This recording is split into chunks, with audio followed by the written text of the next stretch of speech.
Hello বন্ধুরা, আমার YouTube চ্যানেলে তোমাদের স্বাগত জানাই। আজকে আমরা শিখব কিভাবে বিবেকানন্দ স্কলারশিপের রিনিউয়াল অ্যাপ্লিকেশান করতে হয়। রিনিউয়াল অ্যাপ্লিকেশানটা করতে হলে তোমাদের প্রথমে অ্যাপ্লিক্যান্ট লগইনে ক্লিক করতে হবে। এরপর তোমাদের অ্যাপ্লিক্যান্ট আইডিটা দিতে হবে। এবার পাসওয়ার্ডটা দিয়ে সিকিউরিটি কোডটা দিয়ে লগইনে ক্লিক করলে তোমাদের ড্যাশবোর্ডটা খুলে যাবে। এটা তোমাদের আগের বছরের পাসওয়ার্ড এবং আইডিটা লাগবে। এখানে দেখবে সব পেন্ডিং আছে। এরপর আমরা ফর্ম ফিল আপ করার জন্য অ্যাপ্লিকেশান ডিটেলসে ক্লিক করব। দেখবে এডিট রিনিউয়াল অ্যাপ্লিকেশানে ক্লিক করব। এরপর তোমাদের দেখবে আগের ইয়ারে যেগুলো করেছিল সেগুলো দেখাচ্ছে। এরপর তোমার আধারের যে নামটা আছে সেই পুরো নামটা এখানে লিখে দেবে। এরপর বাংলা শিক্ষা আইডি যেটা আছে সেটা এখানে দিয়ে দেবে। বাংলা শিক্ষা আইডি দেওয়ার পর তোমাদের যে রেশন কার্ড আছে রেশন কার্ডের নম্বরটা এখানে পুরোটা দিয়ে দিবে। এরপর তোমাদের যে ব্যাংকটা দেওয়া ছিল আগের বছরে সেটা এখানে দেখাবে, দেওয়া আছে ব্যাংক ডিটেলস এখানে। এরপর চুজ করতে হবে লাস্ট কোয়ালিফিকেশান এক্সামিনেশান পাস, ওটা 2024 করে দেবে।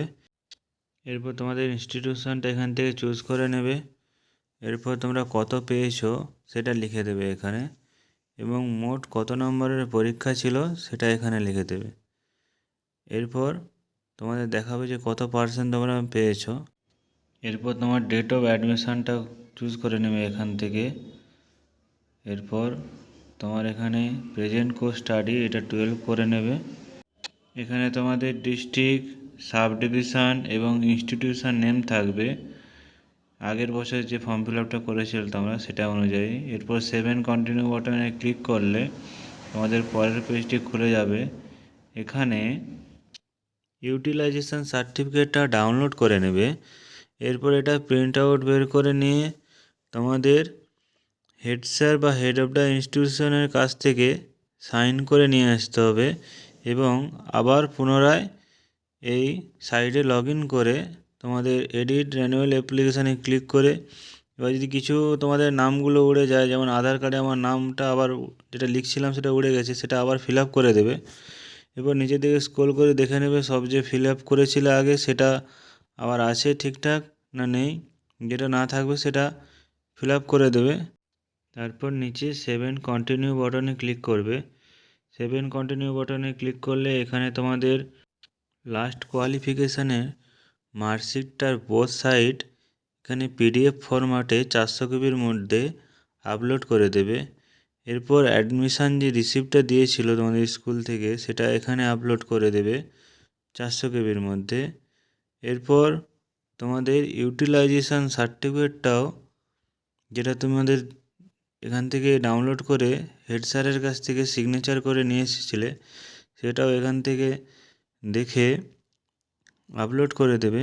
এরপর চেক বক্সে ক্লিক করে 7 কন্টিনিউ বাটনে ক্লিক করবে। 7 কন্টিনিউ বাটনে ক্লিক করলে পুরো ফিল আপ করা ফর্মটা তোমাদের এখানে দেখাবে।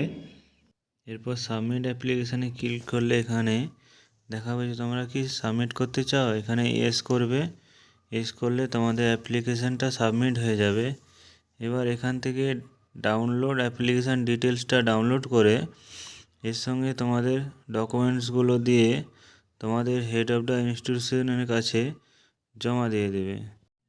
এরপর ড্যাশবোর্ডে ক্লিক করলে এখানে দেখাবে যে অ্যাপ্লিকেশান ফর্ম ফিল আপ ডান আছে এবং স্ট্যাটাস দেখাচ্ছে অ্যাপ্লিকেশান সাবমিটেড। তাহলে আজকে আমরা শিখলাম কিভাবে স্বামী বিবেকানন্দ স্কলারশিপে রিনিউয়াল করতে হয়। তো বন্ধুরা, ভিডিওটা যদি ভালো লাগে প্লিজ চ্যানেলটা সাবস্ক্রাইব করে দেবে এবং বন্ধুদের মধ্যে চ্যানেলটা শেয়ার করে দেবে আরও গুরুত্বপূর্ণ ভিডিও পাওয়ার জন্য।